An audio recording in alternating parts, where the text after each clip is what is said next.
We're going to walk through the steps in order to replace the fuel pump module on this 96 Chevrolet Blazer. Before we begin the repair, we'll now disconnect the negative battery cable. We need to bleed the pressure off the system. Always be sure and capture any fuel that you bleed off into a safe container. Now we will raise the vehicle in order to gain access to the fuel tank. Loosen the fuel filler hose and vent hose. Now we will remove the straps and start lowering the tank.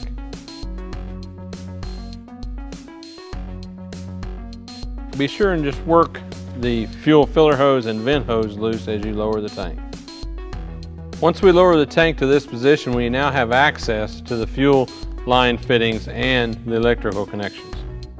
We will first disconnect the electrical connection, being sure to remove the safety retainer.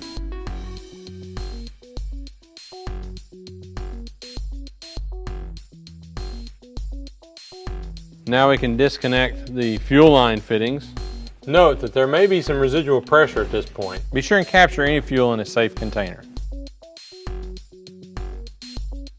Now we will disconnect the emissions tube on the front of the tank. We want to be sure and clean the outside of the tank before we remove the fuel pump module. This is to keep any unwanted debris from getting in the tank. Now that we've cleaned the top of the tank, we'll remove our fuel line retainers to be reused on the new pump module. Since this is a snap ring style lock ring, we'll need a pair of snap ring pliers. Always be sure and look at the snap ring to ensure that it's not bent or rusted to the point of not being able to reuse it on your reinstallation. Now we will remove the fuel pump module from the tank. Be sure and remove the tank seal. Place it where you won't drop it into the tank. At the bottom of this fuel pump module assembly there is a reservoir. Be sure and capture any fuel that may be in that reservoir. At this point we need to drain the remaining fuel into a safe container and then clean the inside of the tank. We want to be sure that the tank is as clean as possible to allow a clean environment for the fuel pump. Now that we've cleaned the inside of the tank, we can install our new Airtex fuel pump module. In with the fuel pump module there is a tank seal, a GM wiring connector that may be used on some applications. The cinder arm is attached to the fuel pump reservoir. We'll need to remove the red protecting cap on the end of the cinder arm. Now we will install the float arm into the cinder assembly, making sure that it fully snaps into place. Before we install the pump module into the tank, we'll install the tank seal about halfway up on the module.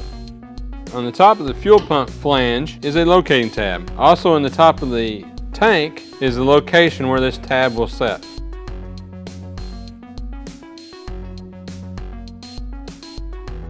Now that we've installed the tank seal, we use a light lubricant around the bottom edge of the flange to help with installing it into the seal.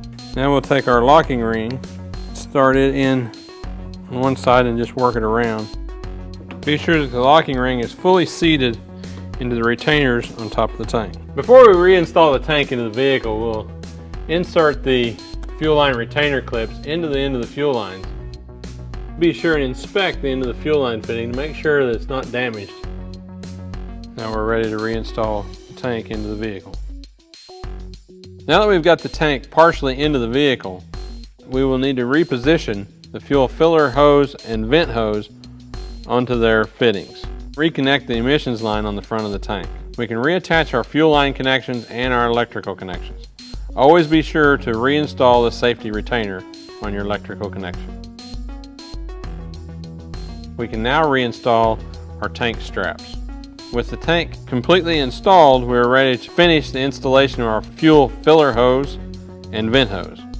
We'll reconnect the negative battery cable and cycle the key 2 to 3 times to recharge the system.